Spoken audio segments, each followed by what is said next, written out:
हमारी नीलम building protection system limited ने अभी 3-4 साल पहले काफ़ी रिसर्च के बाद एक नया प्रोडक्ट निकाला है मार्केट में। उसका जो है नाम है बॉन्ड WP440। ये प्रोडक्ट ऐसा है जो कि हमने कई चीज़ों को मिक्स करके एक प्रोडक्ट बनाया था, तो इसमें सारा कुछ प्रॉब्लम सॉल्व हो जाती हैं इसमें। तो जो भी जहाँ भी लगाओगे, जहाँ शोरा है आपके प्रॉब्लम है, उसका पुराना प्लास्टर निकाल के वॉश करके आपके इसकी 6 mm की लेयर आपने इस पर चढ़ा देनी है। ये परमानेंट सॉल्यूशन है, जब तक घर खड़ा है वो आएगा, वो 6-8 महीने वाला नहीं है। ये दिस इज परमानेंट, माने इसके अंदर क्रिस्टलाइजेशन भी है, हाई स्ट्रेंथ भी है और शोरे को बिल्कुल फ्लोराइड सल्फेट जो निकलते हैं वो रेजिस्टेंट पावर भी है और M20 की स्ट्रेंथ भी है। तो ये पूरी प्रॉपर जो है आपकी शोरे को ख़त्म कर देती है। कि जितने भी हमारे घर में हैं ये आम प्रॉब्लम है, कई 2-3-4-5 तरीके हैं जिसकी वजह से हमारे शोर आता है। नंबर 1, अगर हमारी कॉमन वॉल है, पड़ोसियों का घर है, वो उसके पीछे बाथरूम है या उसके पीछे कोई चक्कर है, तो वो डैम्पनेस जो है, पानी चढ़ता है ब्रिक पे। ईंटों में जो है पानी अगर लगातार थोड़ा थोड़ा भी चढ़ेगा तो ईंटों में है कि वो पानी से रिएक्ट करके, सीमेंट के रिएक्ट करके वाइट पाउडर और सल्फेट निकालती है। वो जो है प्लास्टर को आराम से क्रॉस करके इवन प्लास्टर को भी गला देते हैं और ख़त्म कर देते हैं उसको। आप जितने मर्जी पेंट कराओ फिर निकल जाते हैं। या क्या होता है कि जैसे आपने 2 लोगों ने घर बनाया, दोनों की घरों का जो DP जो लेवल दोनों का डिफरेंट है, तब भी आपकी DPC ख़त्म हो जाती है, वहाँ से पानी चढ़ जाता है। कई बार पीछे से कोई नाला जा रहा है, वो आपके दीवारों से टच कर रहा है, फिर पानी दीवार चूसती है, उसके चला आता है।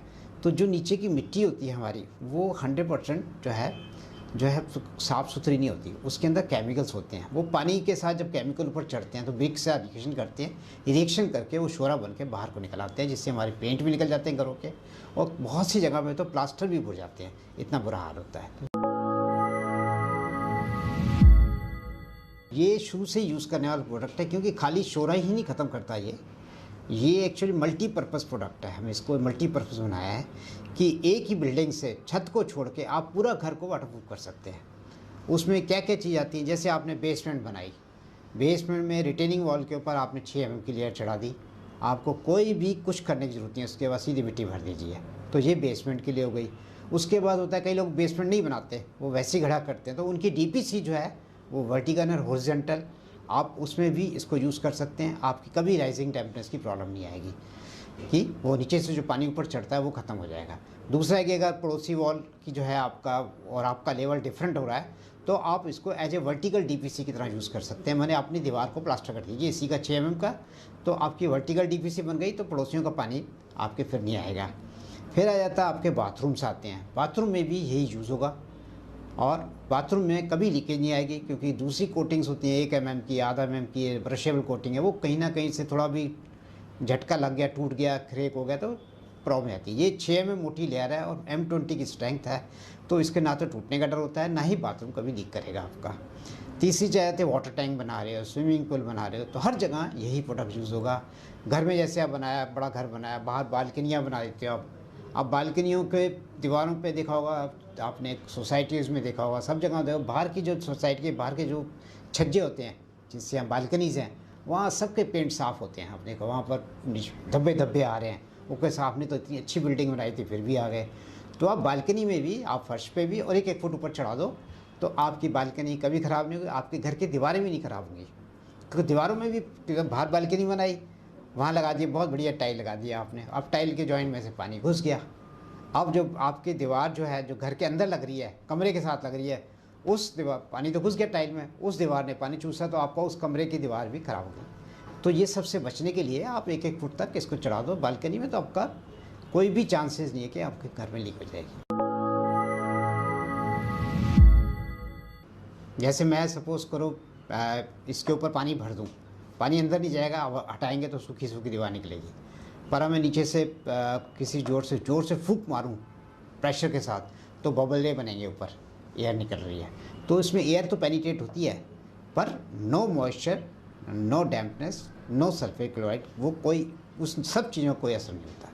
तो क्या होता है, जो हमारी पुरानी बिल्डिंग्स होती हैं, जो भी होती हैं हमारी बिल्डिंग्स, वो केमिकल रिएक्शन उनके सीमेंट के, चूने के होते रहते हैं कंटिन्यूस, तो उसके अंदर जो गैसेस बनती हैं उनके निकलने का कोई ना कोई वे आउट होना चाहिए।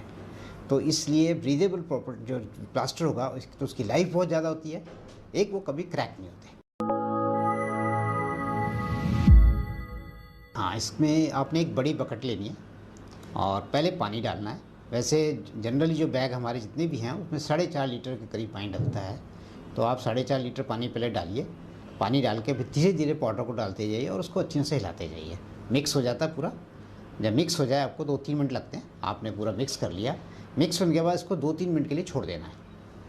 तो क्या होता है कि हर एक इस टाइप के प्रोडक्ट्स उसमें से गैसेस थोड़ी बहुत निकलती हैं, तो उसमें हवा, एयर बबल्स जो निकलेंगे वो 2-3 मिनट निकलने दो उसको। उसके बाद फिर से एक बार मिक्स करके जिस सरफेस पे लगाना है उसको पहले पानी से अच्छे से धो दीजिए ताकि गीला हो जाए। वो गीले के ऊपर आपने इस मसाला जो बनाया आपने उसको जैसे पीओपी 6 mm की चढ़ाते हैं या प्लास्टर करते हैं, जैसे करंडी घुरमाला लेके उसके साथ आपने 6 mm की लेयर पूरे दीवार पे चढ़ा देनी है। तो दिस इज सिंपल प्रोसेस, जैसे हम प्लास्टर करते हैं वैसे इसको करना है। सबसे पहले कोई भी हम घर बनाते हैं उसमें कुछ लोग बेसमेंट बनाते हैं, कुछ लोग नहीं बनाते। हम लोग कुछ लोग स्विमिंग पूल भी बनाते हैं, बहुत कुछ घरों में कुछ करते हैं। तो जो आदमी बेसमेंट बनाता है तो उसमें बेसमेंट में जब हम रिटेनिंग वॉल खड़ी करते हैं दीवारों पर, वर्टिकल वॉल, पहले तो हॉरिजॉन्टल वॉल आती है, नीचे की होती है, बेस बनाते हैं। बेस के ऊपर हम इसको 8 mm की लेयर देते हैं। आपने ऑर्डनरी PCC डाली है आपने एक 3-6 की, और उसके ऊपर आपने इसकी 8 mm की लेयर दे दी। उसके ऊपर आपने अपनी राफ्ट डाल दी, वो आपका बेस स्ट्रॉन्ग हो गया। उसके बाद दीवारें करते हैं, वर्टिकल होती हैं, वो बेसमेंट की वॉल आ गई। उसके ऊपर भी आपने तस्वीर को अच्छे से गीला करके और 6 mm की लेयर देनी है। जो उसमें कई लोग पत्तियां लगी होती हैं लोहे की बाहर निकलती हैं, पहले आपने पत्तियां जो भी है, थोड़ा सा जो भी नीरू है उसको ग्राइंड करके साफ़ कर देना है। उसके बाद गीला करके आपने इसकी 6 mm की लेयर ऊपर चढ़ानी है, जैसे प्लास्टर करते हैं वैसे चढ़ा देना इसको। ये आपका बेसमेंट में हो जाता है। तो इसमें मैंने शो भी किया है इस बैग के अंदर, क्या है कि आप इसको कहाँ कहाँ लगा सकते हैं। बेसमेंट है, आपके बाथरूम्स हैं, सेम चीज़ आपने बाथरूम है, DPC जैसे आप घर की डालते हैं, जहाँ पर आपने बेसमेंट नहीं बनाई या कुछ नहीं किया तो DPC वहाँ मस्ट है। तो DPC के ऊपर भी हम हॉरिजॉन्टल भी और वर्टिकल दोनों ही जो है इसमें हम DPC इससे सजेस्ट करते हैं। कई लोग सिर्फ हॉरिजॉन्टल करते हैं, पर ये सजेस्ट कि आप वर्टिकल भी कीजिए, ताकि अगर फ्लोर आपको ऊपर नीचे हो भी जाता है तब आपकी वर्टिकल DPC बहुत काम आती है वहाँ पर। तीसरा आता है आपका बाथरूम्स हैं। बाथरूम की बड़ी प्रॉब्लम्स होती है दीवारों पे, आप इसको फर्श पे भी कीजिए और दीवारों पे कीजिए, तो आपके घर के कमरे के अंदर कभी भी डैम्पनेस आएगी नहीं। तो मैंने दिखाया हुआ है इस बैग, ये 25 kg का बैग होता है और एक बैग से 25 फुट एरिया ही होता है, क्योंकि इसकी 6 mm की लेयर आती है जो अप्रॉक्सीमेट 1 kg से 1 फुट एरिया होता है। कोई तो हम जनरली हर किसी को कहते हैं कि एक बैग ले जाइए, 25 किलो एरिया होगा। आपकी बहुत ज़्यादा दीवारें करीब हैं तो आप एक आध बैग एक्स्ट्रा वैसे ले जाओ कि कम कहीं मोटाई कम ज़्यादा होती है, पर जनरल जो रूटीन में हम देखा है 25 फुट ही एवरेज आ रही है। ऐसे आप स्विमिंग पूल बना रहे हैं, अपने घर में बना रहे हैं, छत पे बना रहे हैं, आप उसके ऊपर भी बेस में 8 mm का, वर्टिकल 6 mm की बना दीजिए, आपका कभी स्विमिंग पूल लीक नहीं करेगा। और उसके ऊपर आप डायरेक्ट टाइल लगा सकते हैं, फिर कच्चा प्लास्टर साथ ही साथ करो, साथ साथ टाइल लगा सकते हैं, कोई दिक्कत नहीं है। और एक और प्लस पॉइंट है कि इससे जैसे कहीं आपने वाटर प्रूफिंग करनी है टैंक के अंदर और टाइल लगाना चाहते हैं, तो आपको उसी जब प्लास्टर जो टाइल लगानी है वो आप इससे भी डायरेक्ट लगा सकते हैं, तो दोनों पर्पस हल हो जाएंगे। टाइल भी लग गई और आपका टैंक भी वाटर प्रूफ हो गया, तो आपके कॉस्ट, सीमेंट की कॉस्ट तो बिल्कुल जीरो हो जाती है, बच जाती है पूरी।